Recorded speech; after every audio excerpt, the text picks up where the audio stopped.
Kembali kita ke hasil survei Litbang Kompas yang menempatkan elektabilitas Prabowo Subianto berada di posisi teratas. Putra sulung Presiden Joko Widodo, Gibran Rakabuming Raka, hari ini saudara membantah jika pertemuannya dengan Prabowo sebelumnya membuat elektabilitas Ketua Umum Partai Gerindra itu kian meroket.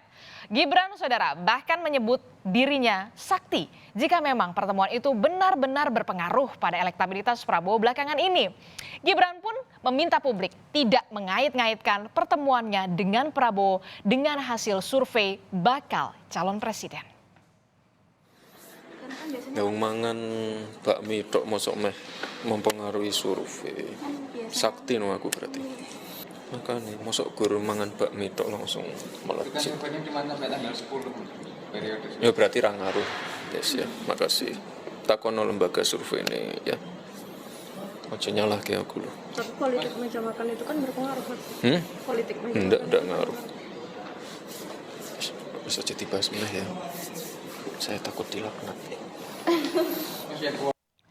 Relawan Gibran Jokowi yang bertemu Prabowo sebelumnya sempat bikin gerah. Gibran pun dapat peringatan dari PDI Perjuangan. Gibran menjelaskan arti keberadaan dirinya saat bersama Prabowo pada Jumat malam. Menanggapi pesan Ketua Umum PDIP Megawati Soekarno Putri lewat Sekjen Hasto Kristianto yang meminta waspada dansa-dansa dan juga manuver politik. Gibran mengaku tidak melakukan manuver politik. Menurut Gibran, ia tidak memiliki pasukan dan berada di luar struktur partai. Gibran sendiri saudara mengibaratkan dirinya cuma anak kecil sehingga semua pihak diminta tidak perlu panik.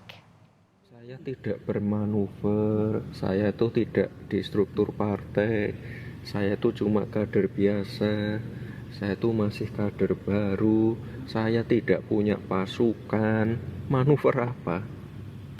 Saya itu cuma anak kecil, jangan pada panik gitu loh, ya. Saya tuh cuma anak kecil, nggak tahu apa-apa, jangan pada panik gitu loh ya. Kapok menerima aku dengan Pak Prabowo nggak Mas? Enggak, loh semua orang kan saya terima, Pak Anies, kita pengajian bareng dan lain-lain. Nanti malam juga ada Pak Gubernur, kan pasti kami terima.